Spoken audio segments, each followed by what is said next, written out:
नमस्कार प्यारे विद्यार्थियों। कारकों का हम अध्ययन कर रहे थे और ये निरंतर दूसरी कक्षा है।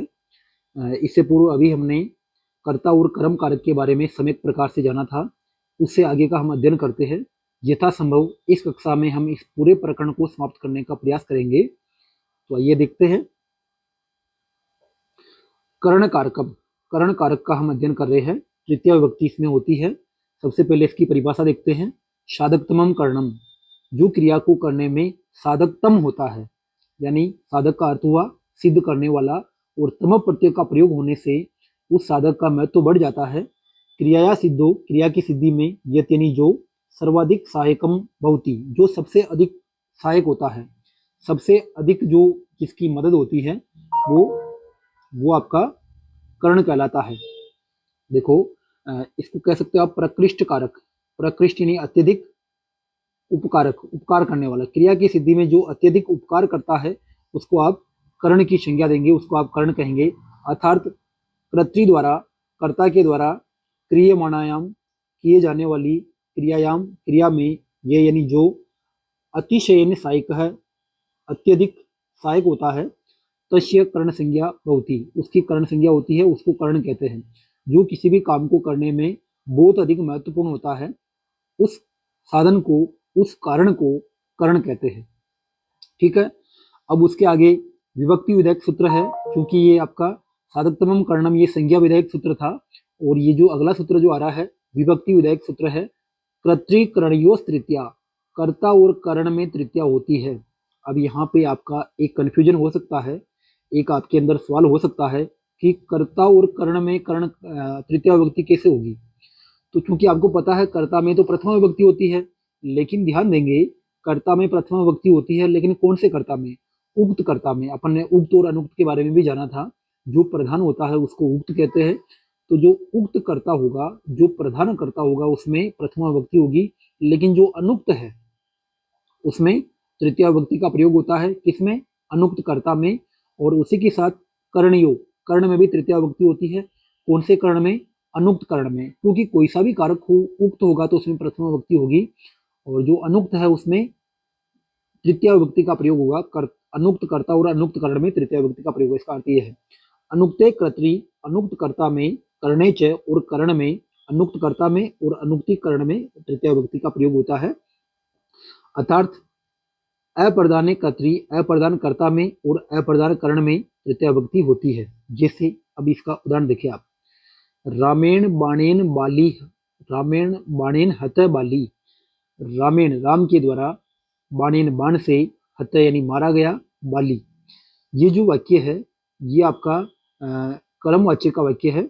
ठीक है। तो इसमें क्या हो गया, इसमें देखो कर्म वाच्य में आपका जो कर्ता है वो अनुक्त होता है और उसमें तृतीया विभक्ति का प्रयोग होता है। तो राम यहाँ पे कर्ता है लेकिन अनुक्त कर्ता है, तो इसमें तृतीया विभक्ति होगी। यहाँ कर्ता में तृतीया है, और बाणेन बाण से मारा गया। तो अपन कर्ण पढ़ रहे, एक बार कर्ण पे ध्यान देते हैं। तो मारने की जो क्रिया हो रही है उसमें बाण जो है एक साधन है, एक महत्वपूर्ण कारक है। बिना बाण के यहाँ मारने की क्रिया संभव नहीं है। तो ये जो प्रकृष्ट उपकारक हो गया, सर्वाधिक सहायक हो गया, और सर्वाधिक सहायक को कर्ण कहते हैं। और उस कर्ण में क्या होती है? तृतीया विभक्ति होती है। अस्मिन उदाहरणे, इस उदाहरण में बाली उक्तम कर्म अस्ति, बाली उक्त कर्म है। ठीक है। यहाँ पे जो बाली कर्म है और वो उक्त है, प्रधान है, उसके अनुसार ही क्रिया का प्रयोग हो रहा है। तो यहाँ पे हालांकि बाली कर्म है, कर्म में अपन जानते हैं द्वितीय विभक्ति होती है, लेकिन वो अनुक्त कर्म में होती है। और यहाँ पे कर्म उक्त हो गया तो इसमें प्रथमा विभक्ति का प्रयोग हुआ है।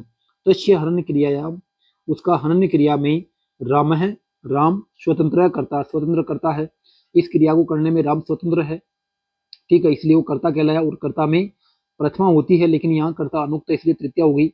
इत्यनेन, ऐसे राम शब्द से, राम शब्द की कर्तृ संज्ञा एवं कर्तृ संज्ञा हुई। और बाण अत्यधिक सहायक, बाण अत्यधिक सहायक है, अतः उसकी साधकतमम, साधकतमम कर्णम इस सूत्र से तृतीया विभक्ति हुई है। कर्म वाच्य और भाव वाच्य में अनुक्त कर्तृ, अनुक्त कर्ता भी तृतीया विभक्ति में होता है। देखो, कर्म वाच्य में और भाव वाच्य में जो कर्ता होता है वो अनुक्त होता है, और उसमें भी तृतीया विभक्ति का प्रयोग होता है। आप जानते हो कर्ता में प्रथमा, लेकिन वो कर्ता उक्त होता है, उसके अनुसार क्रिया का प्रयोग हो तब। रामेण लेख लिख्यते, राम के द्वारा लेख लिखा जाता है। क्या लिखा जाता है, लेख लिखा जाता है। क्या का जो उत्तर होता है वो कर्म होता है, ठीक है, ये कर्म है। लेकिन क्या हुआ, ये कर्मवाच्य का वाक्य है, तो कर्मवाच्य के वाक्य में कर्ता में तृतीय विभक्ति, क्योंकि कर्ता अनुक्त हो गया, कर्म में प्रथमा क्योंकि कर्म उक्त हो गया, और क्रिया जो है कर्म के अनुसार हो गई, इसीलिए तो कर्म अनुक्त हुआ, उक्त हुआ, ठीक है। तो ये कर्मवाच्य का वाक्य है। और कर्मवाच्य के जो वाक्य होते हैं उसमें कर्ता में तृतीय विभक्ति का प्रयोग होता है, कर्ता अनुक्त होता है, ये बात आप ध्यान रखेंगे। तेन हस्यते, उसके द्वारा हंसा जाता है, ये आपका भाववाच्य है। तो भाववाच्य में भी कर्ता में तृतीय विभक्ति का प्रयोग होता है, क्योंकि कर्ता यहाँ पे अनुक्त है। यहाँ पे जो क्रिया है हस्यते, ये भाव के अनुसार आ रही है, क्रिया स्वयं के अनुसार आ रही है, न कि कर्ता के अनुसार। और कर्म तो इसमें है ही नहीं, तो कर्मवाच्य हो ही नहीं सकता। कर्ता के अनुसार क्रिया नहीं, भाव के अनुसार ही है। तो यहाँ पे ये जो तेन ये कर्ता है ना, ये आपका अनुक्त कर्ता हुआ और उसमें तृतीय विभक्ति का प्रयोग हुआ। बालकेन संयते, बालक के द्वारा सोया जाता है, ठीक है। तो ये सोने की जो क्रिया है ये स्वयं के अनुसार ही आ रही, भाव के अनुसार ही आ रही, इसलिए इसमें भाववाच्य हुआ। और भाववाच्य में कर्ता जो होता है वो तृतीय विभक्ति में होता है, ठीक है। ये बात आप समझ चुके। अब अपन आगे बढ़ते हैं। सयुक्ते अप्रधानी, सयुक्ते स के योग में, सयुक्त यानी स के योग में अप्रधानी, जो अप्रधान होता है, अप्रधान कर्ता होता है, उसमें तृतीय विभक्ति होती है। देखो आप इसको, स अर्थेन, स के अर्थ में, स यानी साथ, स का अर्थ होता है साथ में, साथ। स अर्थ से युक्त अप्रधान, अप्रधान में तृतीय विभक्ति होती है। देखो सूत्र आया ना, कर्तृ कर्णे तृतीया, कर्ता और कर्ण में तृतीया होती है, तो ये कर्ता की ही बात हो रही है। कर्ता जहाँ स के अर्थ में आ रहा हो और अप्रधान हो, उसमें आपको तृतीया लगानी है, अर्थात स साकम सार्धमम समम, इनको आप ध्यान दीजिए। स का अर्थ होता है साथ में, साकम यानी भी साथ में, समम यानी भी साथ में, सार्धम यानी भी साथ में। ये सात अर्थ के पर्यायवाची शब्द है। तो चाहे स आ जाए, चाहे साकम आ जाए, समम आ जाए, सार्धम आ जाए, इनके साथ में आपको तृतीया लगानी है। किसमें लगाओगे, जो अप्रधान है, ठीक है, जिसके अनुसार क्रिया का प्रयोग नहीं हो रहा है, वो जिसके अनुसार क्रिया का प्रयोग नहीं हो रहा है उसको अप्रधान कहते हैं, अनुक्त कहते हैं, अनबीत कहते हैं। शब्दों के योग में तृतीया विभक्ति होती है। जैसे पुत्रेण सह आगत पिता, पुत्रेण पुत्र के साथ में, आगत यानी आया, पिता पुत्र के साथ में पिता आया। तो इस वाक्य का अर्थ ये हुआ कि पिता आया, हालांकि पुत्र भी आया साथ में, लेकिन जिस प्रकार से वाक्य बना है उसमें केवल ये जो क्रिया है आगत है, ये पिता के अनुसार चल रही है। इस वाक्य में जो पिता है ये करता है, और पुत्र भी इसमें करता है, लेकिन पिता उक्त करता है, क्योंकि पिता के अनुसार ये क्रिया आ रही है। तो इसमें पिता उक्त हो गया, प्रधान हो गया, और पुत्र जो है वो अनुक्त है, अप्रधान है, और स का योग हो रहा है। पुत्र जो करता है कैसा है, अप्रधान करता है, और उसके साथ में स का योग हो रहा है। स का योग होने से ये अप्रधान हो गया, और इसमें अनुक्त कर्ता में, अप्रधान कर्ता में तृतीय विभक्ति होगी। अस्मिन वाक्य, इस वाक्य में आगमन क्रिया में पुत्र अप्रधान है, अतः प्रकृत सूत्रेण पुत्र शब्दे तृतीया विभक्ति अस्ति। अतः इस सूत्र के द्वारा, संयुक्त अप्रधान सूत्र द्वारा पुत्र शब्द में तृतीया विभक्ति हुई है। इसी प्रकार रामेण साकम सीता वनम अगच्छत, राम के साथ में सीता वन गई। वाक्य तो ये कि सीता वन में गई, सीता वनम अगच्छत, ठीक है।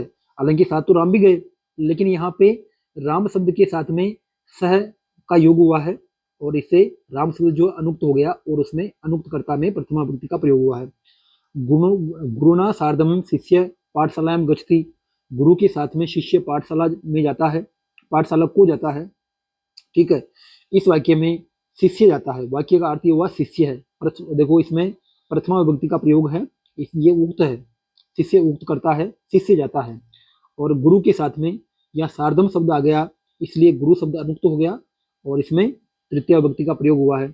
जनन्याम समम पुत्रम आपणम गच्छति, जनन्या समम, माता के साथ में तृतीय विभक्ति का, जननी शब्द का तृतीय विभक्ति जनन्या, तो जनन्या समम माता के साथ में पुत्र बाजार गया, पुत्र आपणम गच्छति, पुत्र के अनुसार क्रिया है, तो पुत्र तो उक्त करता हो गया, और यह आपका अनुक्त करता है, इसलिए इसमें तृतीय विभक्ति का प्रयोग हुआ है। अगला सूत्र देखिए आप, अपवर्गीय तृतीया, अपवर्ग में तृतीय विभक्ति का प्रयोग होता है। अपवर्ग क्या होता है इसको आप समझे, ऐसा उदाहरण अपन ने पहले इसी का साथ में एक नियम होता है, उसको अपन ने पढ़ लिया है। अपवर्ग का अर्थ है फल प्राप्ति, अपवर्ग से आशय फल प्राप्ति, अपवर्ग का अर्थ है फल प्राप्ति, अपवर्ग बराबर अपवर्ग यानी फल प्राप्ति, अपवर्ग यानी फल प्राप्ति। तस्याम द्वितीयायाम, उसके द्योतक कालाध्वनोत्यंत संयोगे, काल और अध्वन यानी कि समयवाची और मार्गवाची का अत्यंत संयोग होने पर तृतीया विभक्ति होती है। ठीक है, देखो अपवर्ग का आशय फल प्राप्ति, फल प्राप्ति होने पर उसके जो उसको जो द्योतित करने वाले जो शब्द है उसमें समय और मार्गवाची का अत्यंत संयोग होने पर तृतीया होती है। यत्र जहां पर फल प्राप्ति इत्यस्य अर्थस्य ज्ञानम भवति, जहां फल प्राप्ति इसका अर्थ का ज्ञान होता है वहां कालवाची मार्गवाची शब्दों में निरंतरता के संयोग में तृतीया विभक्ति होती है। देखो अपन ने इससे पहले द्वितीय में एक सूत्र पढ़ा था, काला ध्वनो अत्यंत संयोगे, समय और मार्गवाची शब्दों के अत्यंत संयोग होने पर वहां द्वितीय विभक्ति होती है। लेकिन किस अर्थ में?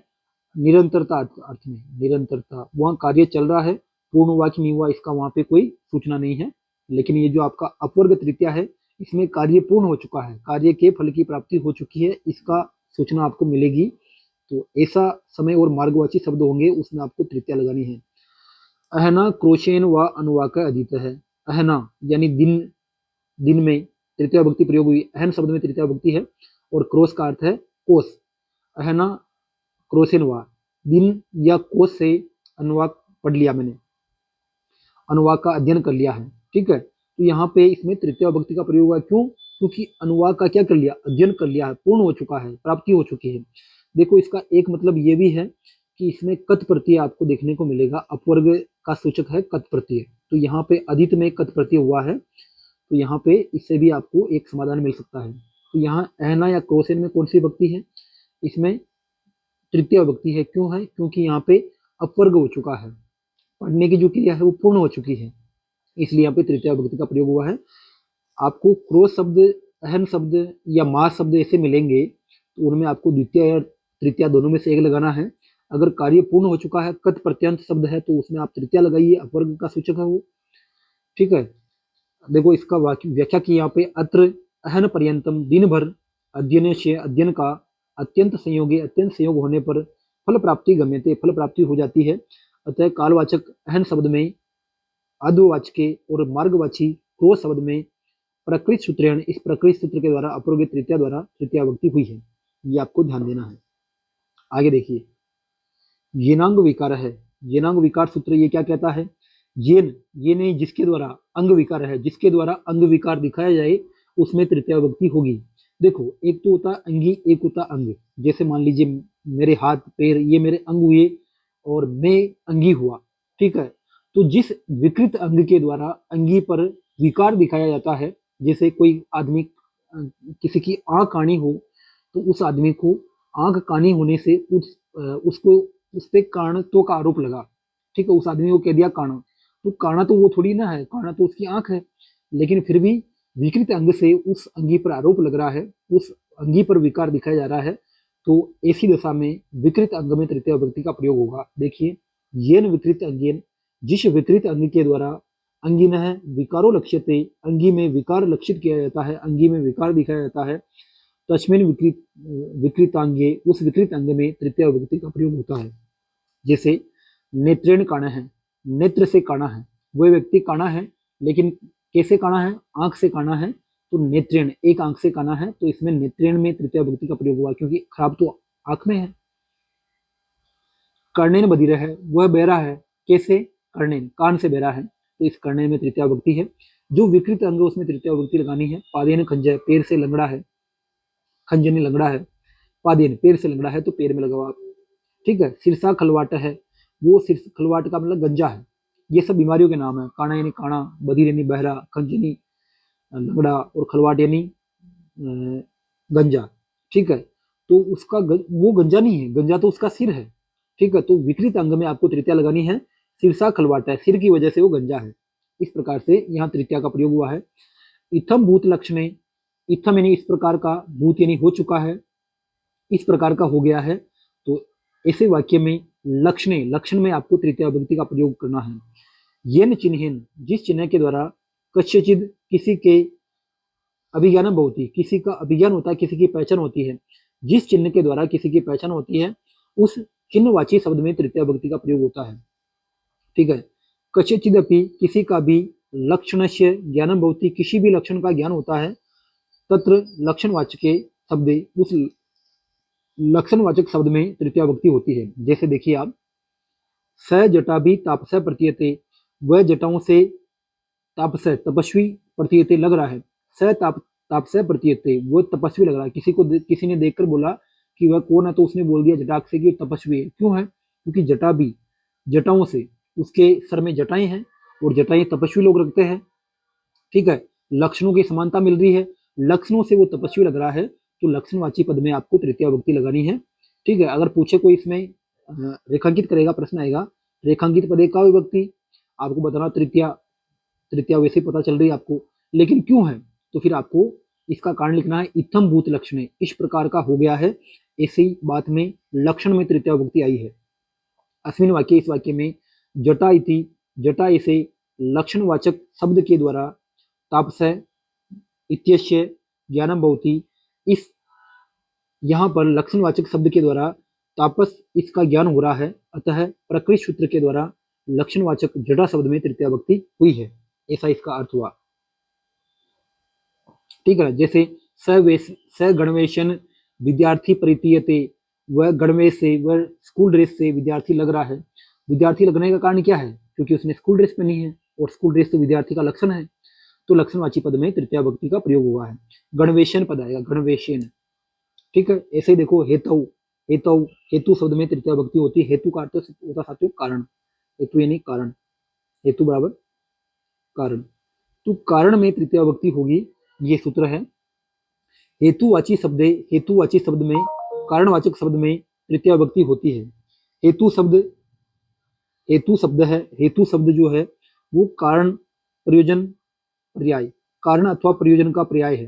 हेतु का अर्थ कारण या फिर प्रयोजन। ठीक है, अतः अस्य शब्दस्य अर्थे द्योतिते, अतः इस शब्द का अर्थ द्योतित होने पर तृतीया विभक्ति होती है। इस शब्द का अर्थ प्रकट होने पर, हेतु, कारण या प्रयोजन, ऐसा अर्थ प्रकट होने पर वहां पे तृतीया विभक्ति आपको लगानी है। जैसे देखो, जैसे पुण्यन हरि दृष्ट है, पुण्यन, पुण्य से हरि दृष्ट है, हरि दिखाई दिए, हरि दिखाई दिए, कार्य है हरि दिखाई दिए। इस दिखाई देने का कारण क्या है, प्रयोजन क्या है? पुण्यन, पुण्य के द्वारा हरि दिखाई दिए, आपने पुण्य किया इसलिए हरि दिखाई दिए। तो यहाँ पे जो हेतु है, जो कारण है, जो दिखाई देना क्रिया का जो कारण है, उसमें तृतीया विभक्ति होगी। स अध्ययन वस्ति, वह अध्ययन के, अध्ययन से रहता है, अध्ययन के लिए रहता है। ठीक है, हालांकि बाकी ऐसा भी हो सकता है अध्ययन के लिए रहता है, लेकिन यहाँ पर उसका रहना जो कार्य है, उसका प्रयोजन क्या है? उसका प्रयोजन है पढ़ना, अध्ययन। तो प्रयोजनवाची, कारणवाची, हेतुवाची शब्दों में तृतीया विभक्ति का प्रयोग होगा। विद्या यश वर्धते, विद्या से यश बढ़ता है, यश बढ़ता है, लेकिन यश बढ़ने का कारण क्या है? विद्या। तो कारणवाची जो शब्द है उसमें तृतीया विभक्ति होगी। प्रश्न ऐसे आएगा कि रेखांकित पदे का विभक्ति, तृतीया विभक्ति, तत्कारणम किम, तो आपको उसका कारण बताना है कि हेतु, हेतु यानी कि कारणवाची शब्दों में आपको तृतीया विभक्ति लगानी होती है। हेतु, प्रयोजन या कारण जहां द्योतित हो रहा हो किसी भी क्रिया में, तो उसमें आपको तृतीया लगानी है। ठीक है, इसका अर्थ ये हुआ।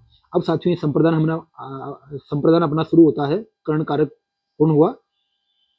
देखिए संप्रदान को देखते हैं। संप्रदान कारकम, संप्रदान कारक और चतुर्थी विभक्ति इसमें होती है। संप्रदान किसे कहेंगे, इसकी बात करते हैं। कर्मणा, कर्म के द्वारा, यम अभिप्रेत, यम अभिप्रेति, कर्मणा, कर्म के द्वारा, यम यानी जिसको, अभिप्रेति यानी प्रसन्न किया जाता है, स संप्रदानम, कर्ता द्वारा, कर्म के द्वारा जिसको प्रसन्न किया जाता है, उसको, उसकी संप्रदान संज्ञा होती है, उसको संप्रदान कहते हैं।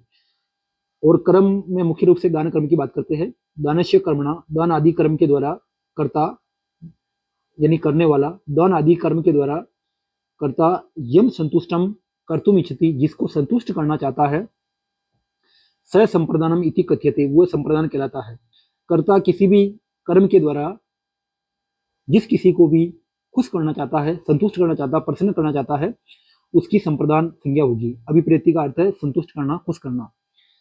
और इसकी एक परिभाषा ये भी आती है, सम्यक परिदीयते, सम्यक प्रदीयते, सम्यक प्रकार से देना ही, सम्यक परिदीयते, सम्यक प्रकार से दिया जाता है, यस्म यानी जिसके लिए, जिसके लिए सम्यक प्रकार से दिया जाता है उसको संप्रदान कहते हैं। अब सम्यक प्रकार से देना क्या हुआ? अपन बहुत सारी जगह पढ़ते हैं कि देने के युग में चतुर्थी, ठीक है, सम्यक प्रकार से देना। अब देखो, अपन धोबी को कपड़े देते हैं तो वो देते हैं, देकर वापस लेते हैं, तो वो सम्यक प्रदान नहीं हुआ। सम्यक प्रदान कैसा हुआ? सम्यक प्रदान में दान आदि कर्म आता, जिसको अपन ने दे दिया तो दे दिया, फिर वापस लेना नहीं है, जिसमें केवल देने का ही भाव है, लेने का भाव नहीं है, वो है सम्यक प्रदान। और सम्यक प्रदानम इति संप्रदानम, सम्यक प्रदान को ही संप्रदान कहते हैं। अर्थात कश्यपि जनस्य, अर्थात किसी भी व्यक्ति को क्रिया या क्रिया के या कर्म के द्वारा, ये यानी जो अभिप्रेत भवति, जो संतुष्ट होता है, किसी भी व्यक्ति, कोई भी व्यक्ति जो कि दान क्रिया अथवा कर्म के द्वारा संतुष्ट होता है, उसकी संप्रदान संज्ञा होती है। ठीक है, इसका अर्थ ये हुआ किसी भी व्यक्ति को दान आदि क्रिया के द्वारा या क्रिया या कर्म के द्वारा, दान आदि क्रिया या कर्म के द्वारा जो संतुष्ट होता है वही कर्म संप्रदान कहलाता है। ठीक है, ये एक संज्ञा विधायक सूत्र है। संप्रदान किसे कहते हैं इसकी बात की गई है, ये संज्ञा विधायक सूत्र है। चतुर्थी संप्रदाने, ये आपका विभक्ति विधायक सूत्र है, विभक्ति करने वाला सूत्र है। ठीक है, अगर प्रश्न आता है कि कोई भी चतुर्थी विभक्ति वाला वाक्य देंगे और बोलेंगे उसमें विभक्ति विधायक सूत्र है, उसमें ये भी सूत्र होगा, ये भी होगा, तो उसका उत्तर ये होना चाहिए, क्योंकि ये तो केवल संज्ञा करता है, ये उसमें विभक्ति लगाता है। संप्रदान में चतुर्थी होगी, ऐसी बात ये चतुर्थी संप्रदान ये बता रहा है। यस्य संप्रदानम संज्ञा भवति, जिसकी संप्रदान संज्ञा होती है, तस्मिन शब्दे, उस शब्द में चतुर्थी विभक्ति होती है। उदाहरण देखो, नृपः निर्धनाय धनम यचति, नृपः राजा, निर्धनाय गरीब के लिए, धनम धन, यचति ने देता है। धन कर्म द्वारा, धन ये कर्म है, इस कर्म के द्वारा जो करता है वो इसको खुश कर रहा है, निर्धन को खुश कर रहा है। तो कर्म के द्वारा या क्रिया के द्वारा, कर्म या क्रिया के द्वारा जिसको खुश किया, देने क्रिया द्वारा निर्धन को खुश किया जा रहा है, धन रूपी कर्म द्वारा निर्धन को खुश किया जा रहा है।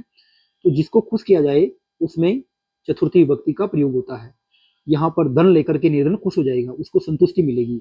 तो नृपः निर्धनाय धनम यचति, आपके लिए प्रश्न आएगा कि रेखांकित पद का विभक्ति, निर्धनाय पद में कौन सी विभक्ति है, आपको लगाना चतुर्थी।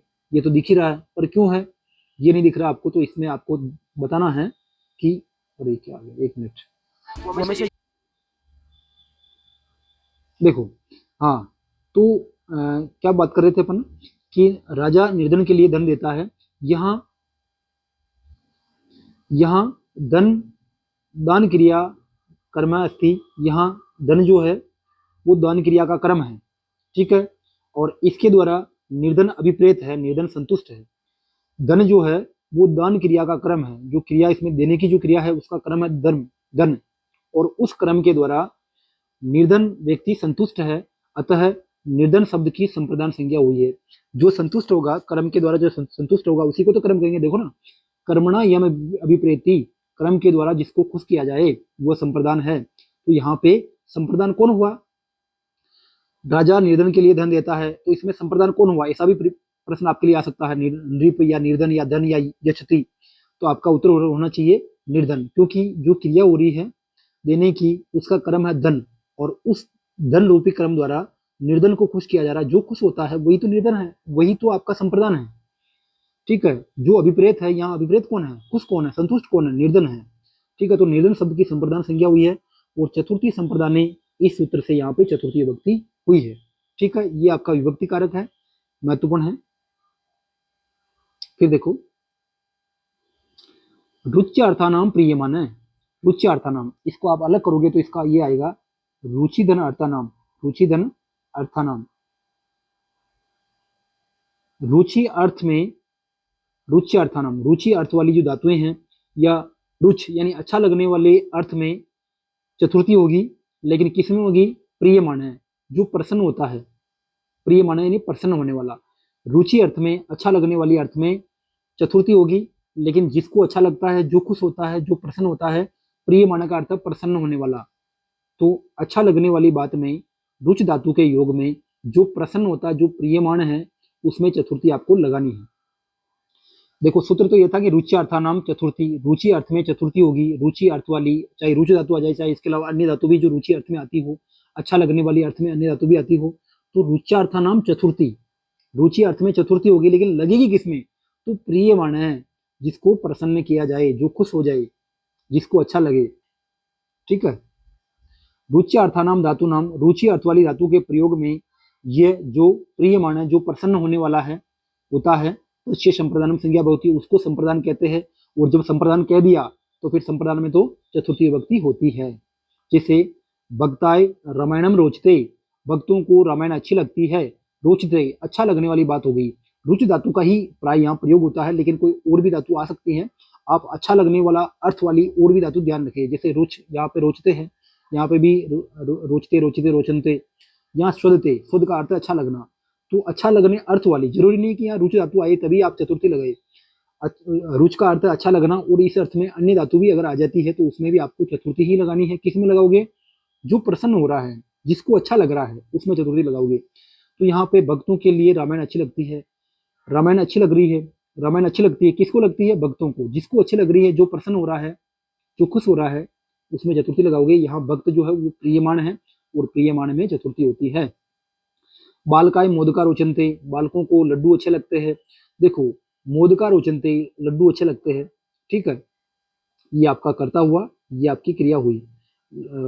लड्डू अच्छे लगते हैं, किसको लगते हैं अच्छे? बालकों को। तो ये प्रियमाण हुआ, इसमें चतुर्थी विभक्ति है। ऐसे ही गणेशाय दुग्धम स्वदते, गणेश को दूध अच्छा लगता है, ठीक है। तो स्वदते नहीं, अच्छा लगता है। क्या अच्छा लगता है? दूध अच्छा लगता है। किसको अच्छा लगता है? गणेश को। तो जिसको अच्छा लगता है उसमें चतुर्थी लगाओगे, ठीक है। अब एक सूत्र है दारे रुतमर्ण है। दारे रुतमर्ण है, दारे का मतलब उधार लेने वाली बात में चतुर्थी होती है। दारे, दारे यानी उधार लेने में, धारण करने में चतुर्थी होती है। किसमें होगी? वो आपका उत्मर्ण, उत्मर्ण का अर्थ है जो ऋण देने वाला है। इस पद का मैं अगर विच्छेद करो तो वो होगा दारे, दारे विसर्ग आएगा, धन उत्मर्ण है, उत्मर्ण है। उत्मर्ण का अर्थ हुआ ऋण देने वाला, ऋणदाता। और इसका अपोजिट होता है अधमर्ण, अधमर्ण का मतलब ऋण लेने वाला, ठीक है।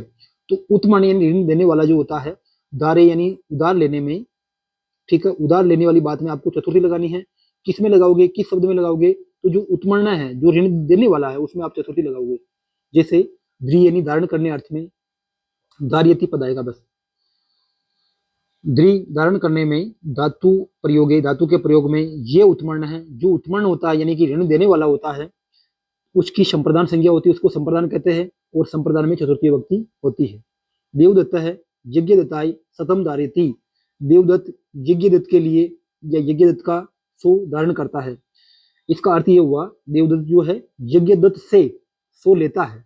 देने वाला यज्ञदत्त है और लेने वाला देवदत्त है, ठीक है। तो जो देने वाला है उसमें चतुर्थी विभक्ति आपको लगानी है। कब? जब यहाँ पे द्रि धारण करने वाली धातु आती है, दार्यति ऐसा आता है। दार्यति नहीं, उधार देता है, धारण करता है, ठीक है। तो दार्यति पद आ जाए तो इससे आपको धारण करना या उधार लेना अर्थ आपको लेना है। और ऐसी बात जब हो जाए चतुर्थी लगानी है। किस में लगाओगे? तो यहाँ देवदत्त है, देवदत्त है दार्यति, देवदत्त उधार लेता है। क्या लेता है? तो सतम, ये आपका कर्म हुआ, द्वितीय विभक्ति है। लेने वाला देवदत्त करता हुआ, देवदत्त सो धारण करता है।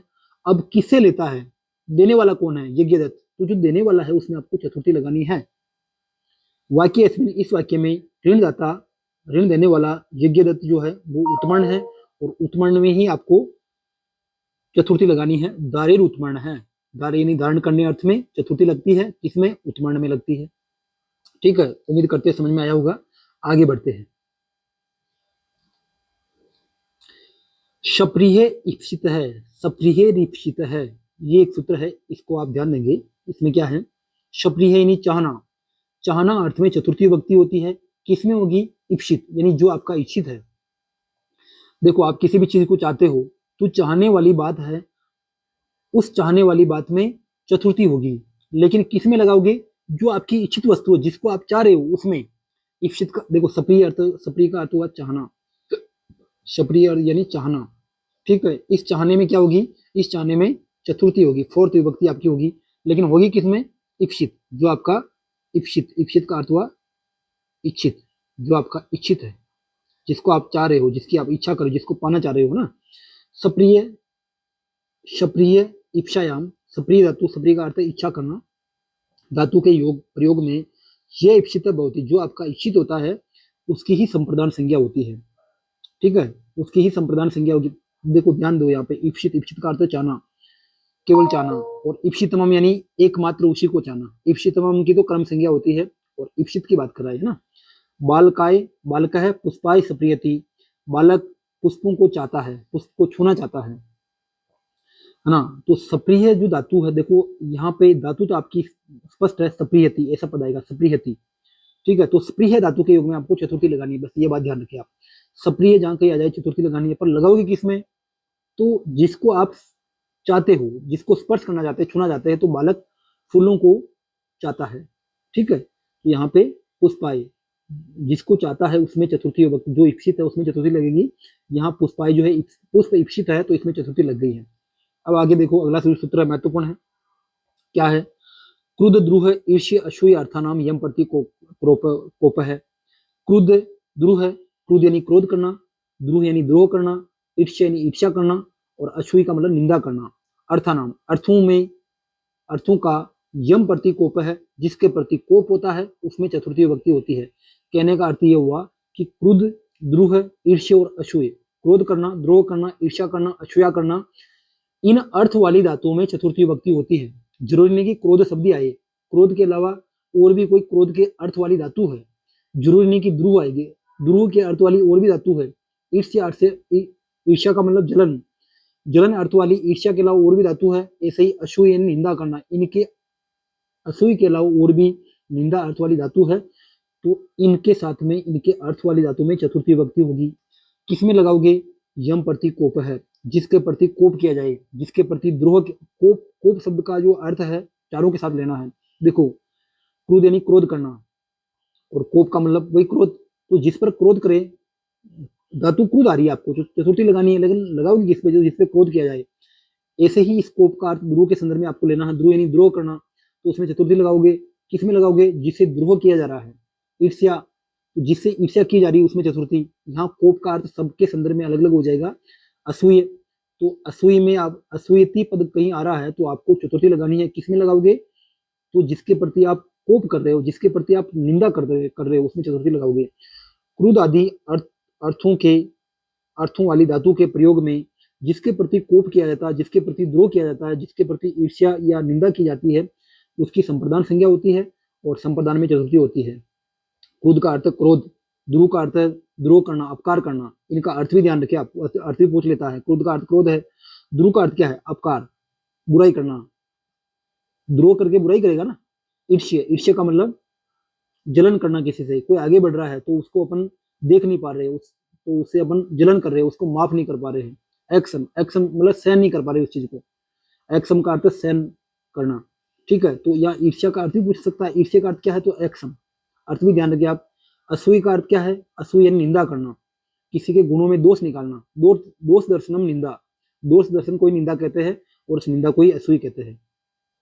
तो पिता पुत्राय क्रुध्यति, पिता पुत्र पर क्रोध करता है, इसमें चतुर्थी विभक्ति लगाओगे। क्यों लगाओगे? क्योंकि क्रुद्ध आया, क्रुद्ध, क्रुद्ध धातु के योग में चतुर्थी लगानी है, ये आपको पता है।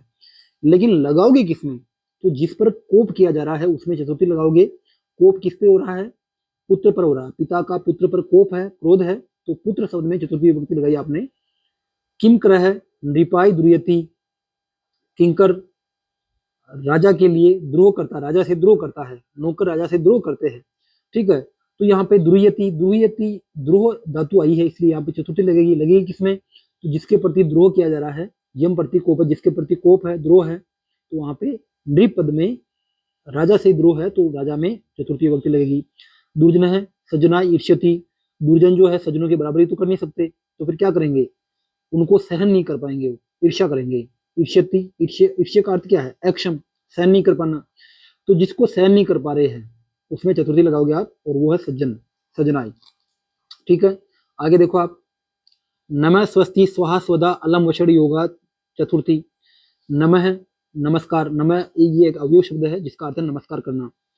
ठीक है, तो नमः नमस्कार करना, स्वस्ति यानी कल्याण, स्वाहा, स्वाहा एक आहुति के लिए प्रयुक्त होता है, स्वदा भी वही, अलम यानी पर्याप्त अर्थ में, और वषड, वषड का जो अर्थ है वो भी आपके हवि अर्थ ही आता है। तो इन शब्दों के योग में चतुर्थी विभक्ति आती है। ठीक है, नमः, स्वस्ति, स्वाहा, स्वधा, अलम, अलम और वषड, इन शब्दों के योग में चतुर्थी आएगी। जहां कहीं भी आपको शब्द मिले तो आपको चतुर्थी विभक्ति मिलेगी। देखो, चतुर्थी को आप आसानी से पहचान लोगे। पूछेगा क्यों, तो आप इन शब्दों में से देखिए, ये कोई दिखते हैं तो फिर आराम से आप बता दो कि इसलिए चतुर्थी हुई है। नमः यानी नमस्कार करना, रामाय नमः, अब वो बोलेगा कि रामाय में कौन सी विभक्ति है, दिख रहा है चतुर्थी है, क्यों है, नमः योगे चतुर्थी, नमः के योग में चतुर्थी होती है, स्वस्ति यानी कल्याण, गणेशाय स्वस्ति, गणेश का कल्याण हो, आशीर्वाद दे रहे हैं ना, तो कल्याण का कामना हो रही है, तो इसमें गणेशाय में कौन सी विभक्ति, चतुर्थी है, क्यों है, क्योंकि स्वस्ति पद योगे चतुर्थी। स्वाहा, स्वाहा का अर्थ आहुति, अपन बोलते हैं ना अग्ने स्वाहा विष्णु स्वाहा, इस प्रकार से। प्रजापति स्वाहा, प्रजापति के लिए स्वाहा, तो पूछेगा प्रजापति में कौन सी विभक्ति है, अगर विभक्ति रूप आपको याद है तो ठीक है, नहीं याद है तो दोनों को आप एक दूसरे को परिपूरक समझ के याद करें आप। प्रजापति में चतुर्थी विभक्ति है, ठीक है, अगर समझ में आ रहा तो ठीक है, नहीं आ रहा तो फिर आप ये चीज तो आपको याद करनी है, स्वाहा स्वधा अलम वसड योगी चतुर्थी, तो आप इस स्वाहा से भी आप इस विभक्ति का पता कर सकते हैं कि स्वाहा जो आती है वो चतुर्थी विभक्ति के लिए आती है, तो ये प्रजापति में चतुर्थी विभक्ति है, क्यों है, क्योंकि स्वाहा या स्वधा, स्वधा का अर्थ भी वही आहुति होती है, हवि देना ही होता है, अगर देवताओं को अपन हवि देते हो स्वाहा करते हैं, और वही अपन पिता जो पितृ है उनको हवि देते हैं तो वो स्वधा शब्द का प्रयोग करते हैं, पितृ भी स्वधा, इस प्रकार से। स्वधा का अर्थ है हविदान, पितृभ्य स्वधा। अब आपको यहाँ कंफ्यूजन हो सकता है, पितृभ्य तो पंचमी भी आता है, चतुर्थी भी आता है, अब आप ये पितृभ्य चतुर्थी है कि पंचमी, इसका पता कैसे चलेगा आपको, तो स्वधा से पता कीजिए, आप इस नियम को आप याद कीजिए, तो स्वाहा स्वधा अलम वसड योगी चतुर्थी, तो स्वधा आ जाने से ये चतुर्थी है, ठीक है। पृथ्वी में कौन सी भक्ति है, चतुर्थी है। वसड, वसड का अर्थ भी हविदानी होता है, तो सूर्याय वसड, सूर्य के लिए स्वाहा, है ना, इस प्रकार सूर्य के लिए हवि का दान, तो यहाँ पे सूर्याय में कौन सी भक्ति, चतुर्थी है, अकारांत पुल्लिंग आपको समझ में आ ही रहा हो तो, और नहीं भी आ रहा तो आप वसड के साथ में योग होने से आप समझ सकते हैं कि सूर्याय में चतुर्थी विभक्ति क्यों है, क्योंकि वसड आया है। अलम का अर्थ है समर्थ, पर्याप्त, दैत्यव्य हरि अलम, दैत्यों के लिए हरि पर्याप्त है। अब यहाँ पे दैत्यव्य, दैत्यव्य में कौन सी विभक्ति है, पंचमी भी हो सकती है, चतुर्थी भी हो सकती है, लेकिन यहाँ चतुर्थी है, क्यों, क्योंकि अलम वसड योगे चतुर्थी, अलम और वसड के योग में चतुर्थी आती है, तो दैत्यव्य में चतुर्थी विभक्ति है, ठीक है। आगे देखते हैं कितना बड़ा और है, देखिए, हाँ बस इतना ही। तादर्थ्य चतुर्थी वाच्या, ये एक वार्तिक है, वार्तिक जो कि सूत्रों के बाद में लिखे गए हैं, ठीक है। तो तादर्थ्य, तदर्थ्य, तदर्थ्य बराबर तादर्थ्य, उसके लिए, जिसमें किसी का, देखो तादर्थ्य जो पद की व्याख्या अपन करेंगे, तो तदर्थ्य इति तादर्थ्य, तद यानी उसके, अर्थ लिए, उसके लिए, ऐसा भाव जहां कहीं आ रहा हो उसको तादर्थ्य कहते हैं, और तादर्थ्य में चतुर्थी विभक्ति का प्रयोग होता है। तदर्थस्य भाव तादर्थ्यम, तत् यानी उसका, और अर्थ यानी के लिए, तत् अर्थ उसके लिए, इसका जो आप संधि विच्छेद यहाँ पे संधि करोगे, यहाँ कौन सी संधि होगी बताओ, पहले के बाद में सगोस वर्ण आ रहा तो यहाँ पे जसत्व संधि होगी और तय का बनेगा द, ठीक है। तो तदर्थ यहाँ संधि होगी, तदर्थ बना, तदर्थस्य भाव है, उसके लिए का जो भाव है उसको तादर्थ्य कहते हैं। इसकी व्याख्या देखो आप, यस्मय प्रयोजनाय, जिस प्रयोजन के लिए या क्रिया, जो क्रिया की जाती है, तस्में प्रयोजनवाचिनी शब्दे, उस प्रयोजनवाची शब्द में चतुर्थी विभक्ति होती है। जिसके लिए कोई क्रिया की जाती है, किसी के लिए भी कोई अपन क्रिया करते हैं तो वहां चतुर्थी होती है, किसमें होगी, तो जो प्रयोजनवाची शब्द है उसमें चतुर्थी विभक्ति होती है। इयम चतुर्थी, यह चतुर्थी विभक्ति जो है, उपकार्य उपकारक भाव संबंध विवक्षायाम, उपकार्य वाचकात शब्दात भवति, उपकार्य उपकारक, जिस पर उपकार किया जाए वो तो उपकार्य, और उपकार करने वाला उपकारक, भाव संबंध की विवक्षा में उपकार्यवाचक शब्द से होती है। उपकार्य यानी उपकार करने वाला, तो उपकार करने का जो भाव है ना, उपकार्य, उपकार करने वाला जो है, सॉरी उपकारक होगा, उपकार करने वाला, है ना, उपकार्य यानी जिस पर उपकार किया जाए, तो उसमें चतुर्थी होगी। स मोक्षाय हरिम बजती, वह मोक्ष के लिए हरि को बजता है, ठीक है। तो इसमें आप देखिए, इस वाक्य को समझे थोड़ा, स यानी वह मोक्षाय, मोक्ष के लिए हरिम बजती, हरि को बजता है, इस बजने की क्रिया से वो हरि को पाना चाह रहा है, तो ये तो आपका कर्ता जो है इस क्रिया द्वारा इसको पाना चाह रहा है, तो कर्ता का इप्सितवम हो गया, कर्म है ये, तो क्यों पाना चाह रहा है, उसका प्रयोजन क्या है, उसका मतलब क्या है, किस, हर कार्य के पीछे कोई ना कोई मतलब होता है, और मतलब का मतलब स्वार्थ, जो स्वार्थ होता है ना उसके लिए ही आपको चतुर्थी लगानी है। तादर्थी, उसके लिए, किसके लिए, क्या उसका स्वार्थ है, क्या उसका प्रयोजन है, तो उसका प्रयोजन है मोक्ष, मोक्ष के लिए वो काम क्यों कर रहा है, जैसे आप पढ़ रहे हो, क्यों पढ़ रहे हो आप, आपका प्रयोजन है, तो जो प्रयोजन है उस प्रयोजनवाची शब्द में ही जो उपकार्य है, जो उपकार करने का भाव है उसमें चतुर्थी विभक्ति आपको लगानी है। बालक है दुग्धाय क्रंदति, बालक दूध के लिए रोता है, क्रंदन करता है, बालक रोता है, क्यों रोता है, रोने का प्रयोजन क्या है, तो वो दूध के लिए रोता है। या दुग्धाय में चतुर्थी विभक्ति का प्रयोग हुआ है। काव्यम यस्य भवति, काव्य जो है यश के लिए होता है, यस्य में चतुर्थी विभक्ति का प्रयोग हुआ है। यश शब्द का चतुर्थी विभक्ति यस्य होगा। तो यहाँ पे चतुर्थी क्यों आई, क्योंकि काव्य जो है यश के लिए होता है। काव्य का जो काव्य क्यों होता है, काव्य का प्रयोजन क्या है, काव्य को क्यों बनाते हैं, कोई मूवी क्यों देखते हैं अपन, तो मूवी देखते हैं अपन यश के लिए, एंजॉयमेंट के लिए, ठीक है, तो उसका प्रयोजन है यश, ठीक है ना। तो काव्य यश के लिए बनाया जाता है, तो यश इसका प्रयोजन हो गया, इसमें चतुर्थी विभक्ति होगी। प्रयोजनवाची शब्दों में चतुर्थी विभक्ति होती है। अब अपना कारक आता है अपादान। अपादान पढ़ते हैं, क्योंकि थोड़ा समय तो ज्यादा ही हो रहा है, पर क्या करें साथियों, बिना पढ़े हम आगे भी नहीं बढ़ सकते, और कितनी जल्दबाजी करें अपन, बिना समझ में आए बिना, तो फिर पढ़ना ही बेकार है। कोशिश करते पूरा करने की, अगर नहीं हुआ तो एक क्लास और इसकी लगाएंगे अपन। देखो, अपादान कारकम, अपादान कारक पंचमी विभक्ति, अपादान कारक और उसमें पंचमी विभक्ति होती है, आपको पता है। सबसे पहले बात करते हैं अपादान होता क्या है। ध्रुवम अपाये अपादानम, ध्रुवम अपाये, ध्रुव से अपाय यानी अलग होना ही अपादान कहलाता है। ध्रुव से अलग होना ही अपादान कहलाता है। अब ये ध्रुव क्या होता है, इस ध्रुव को समझना पड़ेगा। इस ध्रुव के लिए स्थिर पद का भी प्रयोग होता है और अवधिभूत इस पद का भी प्रयोग होता है, ठीक है। तो दोनों को समझेंगे अपन। आप ये समझे कि ध्रुव, एक बार ये समझे आप, ध्रुव का अर्थ स्थिर मानो आप, ध्रुव का अर्थ स्थिर। जैसे मान लीजिए ये वृक्ष है, ये थोड़ा वृक्ष, ये वृक्ष है, एक मिनट, ये वृक्ष है ना, इस वृक्ष से पत्ता गिरता है, ये वृक्ष आपका है, इस वृक्ष से पत्ता गिरता है, ये पत्ता गिर गया, इससे क्या हुआ, अलग हो गया, अलग हो गया इससे, है ना। तो ये वृक्ष तो क्या है, ये तो स्थिर है, और ये पत्ता क्या है, ये पत्ता उससे उस स्थिर वृक्ष से अलग हो गया। तो ध्रुव का अर्थ स्थिर और अपाय यानी अलग होना, स्थिर से अलग होना ही अपादान है। यह निश्चित है भवती, जो निश्चित होता है, यानी कि जो स्थिर होता है, निश्चित या स्थिर एक ही अर्थ है, जो निश्चित या स्थिर होता है वही ध्रुव कहलाता है। और अपाय का अर्थ है अपाय स्थिति, अपाय यानी अलग होने पर, अपाय का अर्थ अलग, स्थिति यानी होने पर, भाव लक्षणा सप्तमी यहाँ पे, अपाय स्थिति, अपाय अलग होने पर, यदि जो ध्रुवम जो स्थिर होता है, तस्य अपादान संज्ञा भवती, उसकी अपादान संज्ञा होती है। देखो बात यह है कि ये यूं कह रहा है कि जो स्थिर होता है, यह निश्चितम भवती, जो स्थिर होता है, स ध्रुव कथ्यते, उसको ध्रुव कहते हैं। ये वृक्ष जो है ये स्थिर है, ये ध्रुव कहलाया। और अपाय यानी अलग होने पर, अपाय यानी अलग होने पर, जो पत्ता है वो उससे अलग हुआ। तो स्थिर से कोई चीज अलग होती है, तो अलग होने पर यद ध्रुवम, यद ध्रुवम, जो ध्रुव होता है, जो स्थिर होता है, उसको अपादान कहेंगे।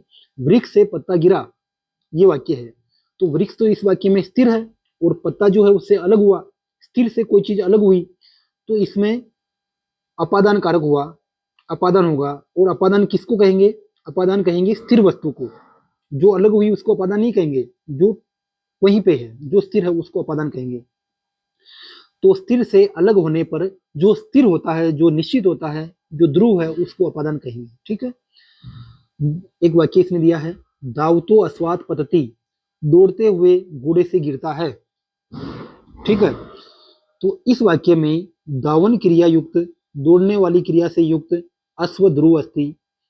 देखो यहाँ पे ध्रुव का अर्थ ये नहीं है कि कोई चीज स्थिर है। देखो यहाँ स्थिर का विवाद यहाँ इसलिए होता है क्योंकि जैसे घोड़ा है वो तो गति कर रहा है, वो आपका वृक्ष अपादान है, लेकिन वो कैसा अपादान है, अचल अपादान, गति नहीं करने वाला है। लेकिन घोड़ा जो है वो तो दौड़ रहा है, गति कर रहा है, तो है ना। स्थिर का अर्थ यूं नहीं कि केवल एक जगह ही बंधा हुआ है। स्थिर का अर्थ है जहां पे वस्तु स्थित है। ये जो दावक है ये घोड़े पर बैठा हुआ है, ये दावक घोड़े के साथ में स्थिर है, घोड़े के साथ में जुड़ा हुआ है, योग है, ठीक है। तो यहाँ दावन की क्रिया है, उसमें जो घोड़ा है वो ध्रुव है। तस्मात उसे कस्यचित जनस्य पतन क्रिया, उससे कोई व्यक्ति गिरता है, अर्थात वियोग होता है, अलग होता है, तो अतः ध्रुवम अपय अपादनम, इसको, इस स्थिर से अलग होने को, इस ध्रुव से अलग होने को ही अपादान कहते हैं। इति सूत्र, इस सूत्र से दावन क्रिया युक्त अश्व है शब्द से अपादान संज्ञा होती, इस दावन क्रिया से युक्त अश्व शब्द की अपादान संज्ञा होती है। इसी प्रकार नृपः ग्रामात आगच्छति, राजा गांव से आता है, अब राजा गांव को छोड़ करके गांव से आ रहा है, अब गांव से अलग हो रहा हो, तो अलग होने में चतुर्थी विभक्ति का पंचमी का प्रयोग होता है। किसमें होगा पंचमी का प्रयोग? तो जो स्थिर है, गांव तो वही है ना, राजा आ रहा है, ठीक है, अलग होने का भाव तो है, लेकिन अलग होने के भाव में जो स्थिर है, जो उसमें पंचमी होगी। और यह ग्राम है, ये आपका ये ध्रुव है, इसमें पंचमी का प्रयोग हुआ। अस्मिन वाक्य, इस वाक्य में ग्राम है, गांव जो है, ध्रुव स्थिर अवधिभूत अस्ति, ग्राम जो है वो ध्रुव है यानी कि स्थिर है, या उसी को अवधिभूत भी कहते हैं। देखो अवधिभूत और स्थिर में अंतर यह है कि अवधि स्थिर का मतलब तो है अचल, अचल अपादान जो गति नहीं करता है, और अवधिभूत का अर्थ है चल अपादान जो गति कर, जैसे घोड़ा। अब घोड़ा स्थिर तो है नहीं, वो तो गति कर रहा है, लेकिन वो पुरुष के साथ में संयुक्त है, और पुरुष अलग होता है, तो उस दशा में जो गति करता हुआ घोड़ा है वो ध्रुव कहलाएगा, और उसको आप अवधिभूत संज्ञा दे सकते हैं। ग्रामात, ग्राम से, नृपस्य विश्लेष, गांव से नृप का जो विश्लेष हो रहा है, वियोग हो रहा है, अतः ग्राम शब्द से अपादान संज्ञा, इसलिए ग्राम शब्द की अपादान संज्ञा हुई, और अपादान में पंचमी विभक्ति का प्रयोग हुआ। अगला सूत्र देखिए, वित्रार्थानाम भय हेतु, वित्रार्थानाम, यहाँ पे ध्यान दीजिए आप, बी और त्रा, ये दो धातु है। बी यानी डरना और त्रा यानी रक्षा करना। बी और त्रा, डरने और रक्षा करने, अर्थानाम अर्थों में पंचमी का प्रयोग होता है। बी यानी डरना और त्रा यानी रक्षा करना। डरने और रक्षा करने वाले अर्थ में पंचमी का प्रयोग होता है। किसमें होगा? भय हेतु, जो डर का कारण है उसमें पंचमी का प्रयोग होगा। ठीक है। वित्रार्थानाम, देखो इसको समझिए आप, वित्रार्थानाम यानी डरने और रक्षा करने अर्थ में पंचमी होगी। किसमें होगी? तो भय हेतु, जो डर का कारण है उसमें पंचमी होगी। भय अर्थानाम, भय अर्थ वाली, रक्षा अर्थानाम और रक्षा अर्थ वाली च धातु नाम, धातुओं के प्रयोग में वयस्य यद हेतु अस्ति, जो भय का कारण है, जो डर का कारण है, तस्य अपादान संज्ञा भवति, उसकी अपादान संज्ञा होती है, और अपादाने च पंचमी विभक्ति भवति, और अपादान में पंचमी विभक्ति होती है। जैसे एक वाक्य है, बालक है, बालक सिंहात विभेति, बालक शेर से डरता है, विभेति, भी धातु का रूप बनता है विभेति। तो यहाँ पे देखो, विभेति डरता है, बालक है विभेति, बालक डरता है। अब यहाँ डरने वाली बात आ गई, भी धातु आ गई, तो यहाँ पंचमी का प्रयोग करेंगे। किसमें करेंगे? कि वो डर का कारण क्या है, बच्चा किससे डर रहा है, अपन जिससे डरते हैं, जो डर का कारण है उसमें पंचमी लगेगी। और यह डर का कारण है सिंह, सिंहात, तो इसमें पंचमी का प्रयोग हुआ है। बालक है सिंहात विभेति। नृप है, दृष्टात, दृष्टात नहीं है, दुष्टात है, राजा दुष्टों से रक्षति, रक्षा करता है। नृप है, दुष्टात और त्रायते। देखो यहाँ थोड़ा ध्यान देना आपको, क्योंकि यहाँ शब्द सूत्र में आया था बी और त्रा, ठीक है, बी का रूप बना विभेति और त्रा का रूप बनता त्रायते, लेकिन यहाँ रक्षति पद आया है, तो त्रा का अर्थ रक्षा करना और रक्षति का अर्थ भी रक्षा करना। तो रक्षा करने अर्थ में कोई सी भी धातु आए उसमें आपको पंचमी लगानी है, जिससे रक्षा की जा रही है, जो कारण है उसमें पंचमी लगानी है। तो नृप है, दुष्टात रक्षति, नृप दुष्टों से रक्षा करता है। अब रक्षा करने का कारण क्या है? दुष्ट, ठीक है, तो जो डर का जो कारण है उसमें पंचमी विभक्ति आप लगाते हो। नृप है, दुष्टात त्रायते, दोनों ही वाक्य एक ही है। ये वाक्य आपको समझ में आया? अब आगे बढ़ते हैं। वारण अर्थानाम इप्सित, वारण अर्थानाम इप्सित है, वारण अर्थानाम, वारण अर्थ वाली धातु में, वारण का अर्थ वर्ण करना, चुनना, तो चुनने अर्थ वाली धातुओं में, चुनने अर्थ में पंचमी विभक्ति लगेगी। किसमें लगेगी? इप्सित है, जो इप्सित होता है, जो इच्छित होता है। जहां पे वारण करने के लिए धातु आती है व्री, व्री यानी वारण करना, तो उसका रूप बनता है वार्यति। आप तो ये ध्यान दे, वार्यति जहां कहीं आए पंचमी विभक्ति लगाओगे, रक्षति, त्रायते, विभेति ऐसा रूप आए पंचमी लगाओगे। ठीक है, किस पे लगानी वो अपन देखते हैं। वारण अर्थों के धातु के प्रयोग में ये इप्सित अर्थ है, जो इप्सित अर्थ होता है, तस्य कारकस्य, उस कारक की अपादान संज्ञा होती है। वारण यानी वर्ण करना, चुनना या निकालना, है ना, वर्ण का अर्थ निकालना। तो निकालने अर्थ वाली धातुओं में जो इप्सित होता है, इप्सित अर्थ होता है, जिसका इच्छित अर्थ होता है, उसकी कारक, उस कारक की अपादान संज्ञा होती है, और अपादान में पंचमी विभक्ति होती है। जैसे कि कृषक है, यवेव्य गाम वारेति, कृषक यानी किसान, यवेव्य यानी जो से, गाम यानी गाय को, वारेति निकालता है। देखो वार्यति धातु का प्रयोग हुआ है, तो वारण अर्थ में जो आप पंचमी लगाओगे, किसमें लगाओगे? तो जिसमें मतलब जो इप्सित है, जिसको आप निकालना चाह रहे हो, तो उसमें लगाओगे पंचमी। यहाँ पे यवों को चाह रहे हो आप, यव का मतलब जो, किसान जो से गाय को निकालता है, ये वाक्य है। तो इसमें इप्सित क्या है, क्यों निकालता वो, गाय को क्यों निकालता, क्योंकि उसको जो चाहिए, गाय रहेगी तो जो खा जाएगी। ठीक है, तो जो जो इप्सित है उसमें आप पंचमी का प्रयोग करोगे, ये इसका अर्थ हुआ। अगला सूत्र आप देखिए, आख्यातोपयोगे, आख्यात, आख्यात के उपयोग में, या आख्यात, आख्यात का अर्थ है उपदेश देना, नियम पूर्वक विद्या अध्ययन को आख्यात कहते हैं। तो आख्यात के उपयोग में आपको पंचमी लगानी है। यस्मात, जिससे, नियम पूर्वकम विद्या गृह्यते, नियम पूर्वक विद्या ग्रहण की जाती है। तस्य शिक्षक आदि जनस्य, उन शिक्षक आदि जन की अपादान संज्ञा होती है, अपादान में पंचमी होती है। शिष्य उपादेयात अधीते, अधीते, शिष्य उपादेयात अधीते, शिष्य उपादेय से पढ़ता है, उपाध्याय से पढ़ता है। ठीक है, तो इसमें देखो, अधीते, अध्ययन, अध्ययन जो होता है वो नियम पूर्वक होता है, और आख्यात का अर्थ है नियम पूर्वक अध्ययन। तो आख्यात के योग में, यानी कि नियम पूर्वक अध्ययन के योग में पंचमी लगानी है। किसमें लगाओगे, तो जिससे आप नियम पूर्वक विद्या ग्रहण कर रहे हो, शिक्षक आदि जन में पंचमी विभक्ति का प्रयोग होगा। जिससे अपन अध्ययन कर रहे हैं, जिससे अपन नियम पूर्वक शिक्षा ले रहे हैं, उसमें पंचमी। तो शिष्य है, अधीते, शिष्य अध्ययन करता है, किससे, उपाध्याय, उपाध्याय से, यहाँ पंचमी होगी।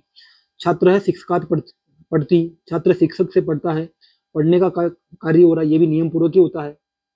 ठीक है, तो नियम पूर्वक जो विद्या ग्रहण करते हैं उसको आख्यात कहते हैं, और आख्यात के उपयोग में, आख्यात में पंचमी लगती है। किसमें लगेगी, जिससे आप नियम पूर्वक विद्या ले रहे हो, शिक्षक में पंचमी का प्रयोग हुआ है। ठीक है, ये सूत्र आपका हुआ। अब अगला देखिए, जनी कर्तु प्रकृति, थोड़ा ये भी लंबा है। जनी कर्तु, जनी, देखो जनी धातु है, जनी का अर्थ है उत्पन्न करना, जनी धातु के योग में पंचमी लगानी है। किसमें लगानी है, कर्तु प्रकृति, कर्ता की जो प्रकृति है उसमें आपको पंचमी लगानी है। जन धातु का जो कर्ता है, जन धातु का जो कर्ता है, तस्य या प्रकृति, और उसकी जो प्रकृति है, जो कारण है, उसमें आपको पंचमी विभक्ति लगानी है। उदाहरण से समझो आप इसको, गोमयात वृश्चिकः जायते, गोबर से बिच्छू उत्पन्न होते हैं। कामात क्रोध जायते, काम से क्रोध उत्पन्न होता है। अब यहाँ पे देखो, जनी, जनी का अर्थ है जन धातु, जनी का अर्थ है जन धातु, और इसका रूप बनेगा जायते। आप तो ये याद रखिए, जहां जायते ऐसा रूप आए वो पंचमी लगानी है। अब लगानी किसमें है, ये आपके लिए प्रश्न होगा। तो जहां से जन धातु का जो करता है उसकी प्रकृति या उसका जो मूल कारण है, देखो बिच्छू उत्पन्न होता है। ठीक है, बिच्छू, इसमें इसमें कर्ता कौन है, वृश्चिक है। अब ये जो कर्ता है इसका कारण क्या है, उसके कारण में या उसकी प्रकृति में उसका जो मूल कारण है उसमें पंचमी लगानी है। इसका मूल कारण है गोबर। जैसे कामात क्रोध जायते, काम से क्रोध उत्पन्न होता है। अब ये क्रोध उत्पन्न हो रहा है, इस वाक्य का करता है क्रोध जायते, क्रोध उत्पन्न हो रहा है, लेकिन इस क्रोध का कारण क्या है, इसकी प्रकृति क्या है, मूल कारण जो होता है उसको प्रकृति कहते हैं, और वो है काम, काम से क्रोध उत्पन्न होता है। ठीक है, इस प्रकार से इसका होगा। और ठीक इसी अर्थ में एक और प्रयोग होता है, उसको आप देखिए, भू प्रभव, भू प्रभव है, इन धातुओं के योग में भी पंचमी विभक्ति का प्रयोग होता है। इसको आप समझे पहले एक बार, ऊपर वाले और इसमें ज्यादा अंतर नहीं है। जन यानी उत्पन्न होना, और भू और प्रभु का अर्थ है प्रकट होना। उत्पन्न होने और प्रकट होने में अंतर है। कोई चीज जो पहले से नहीं है वो आई है, उसको उत्पन्न होना कहेंगे, और जो चीज पहले से है, अदृश्य है, उसका दिखाई पड़ना, वो प्रकट होना कहलाता है। तो प्रकट होने के योग में पंचमी विभक्ति आएगी, किस सूत्र से, भू प्रभव के योग से। कस्यचिद उत्पद्य मानस्य पदार्थस्य यत् प्रथमं प्रकाश स्थानम भवति, जिस किसी उत्पन्न होने वाले पदार्थ का जो प्रथम प्रकाशन स्थान होता है, पहली बार जो कहीं दिखता है, जैसे गंगा। अब गंगा उत्पन्न होना ऐसा नहीं कहेंगे, गंगा तो पहले से थी। गंगा क्या हुई, गंगा प्रकट हुई, भगवान जी प्रकट हुई, वो उत्पन्न नहीं होते, वो पहले से है। जिसकी सत्ता पहले से है वो चीजें उत्पन्न नहीं हो सकती, वो प्रकट होती है। तस्य अपादान संज्ञा भवति, जिस उसका जो पहला प्रकाश स्थान है वो उसके अपादान संज्ञा होगी। सूत्र के अनुसार भू धातु का जो कर्ता है उसका जो उत्पत्ति स्थान है उसकी अपादान संज्ञा होती, और अपादान संज्ञा में पंचमी विभक्ति का प्रयोग होता है। जैसे गंगा हिमालयात प्रभवती, गंगा हिमालय से प्रकट होती है, इसका प्रकट होना अर्थ लेंगे तो गंगा हिमालय से प्रकट होती है। तो प्रभव, प्रभव का अर्थ प्रकट होना। तो आप तो ये ध्यान रखिए, जैसे जायते में पंचमी वैसे प्रभवती आएगी, उसमें भी पंचमी लगानी है आपको।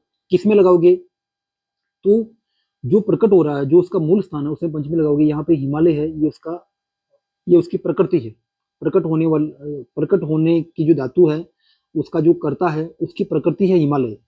इस वाक्य में गंगा का प्रथम प्रभव जो है प्रथम प्रकाशन स्थल जो है वो हिमालय है, इसमें पंचमी का प्रयोग हुआ। इसी प्रकार काश्मीरेभ्य वितस्ता नदी प्रभवती, कश्मीर से वितस्ता नदी निकलती है, ठीक है, निकलना या प्रकट होना ऐसा अर्थ आएगा इसका। तो ये प्रभवती के योग में पंचमी आएगी, किस में आएगी, तो जो देखो इसका कर्ता कौन है, कर्ता है वितस्ता प्रभवती, वितस्ता निकलती है, और कहाँ से निकलती है, इसका मूल स्थान क्या, उद्गम स्थान क्या है, वो है कश्मीर। तो कश्मीर में पंचमी विभक्ति का प्रयोग होगा। इस प्रकार से इस सूत्र की सिद्धि होती है। इति अस्मिन् वाक्ये वितस्ताया प्रथम प्रभव है, उसका जो पहला प्रभव स्थान है, प्रकाशन स्थल जो है वो कश्मीर है। इस शब्द का अपादान संज्ञा के फलस्वरूप इसमें पंचमी विभक्ति का प्रयोग हुआ है। तो ये आपका पंचमी का प्रकरण हो चुका है, क्योंकि थोड़ा समय ज़्यादा हो गया है। इस क्लास को यही समाप्त करते हैं। आज के लिए इतना ही। धन्यवाद साथियों।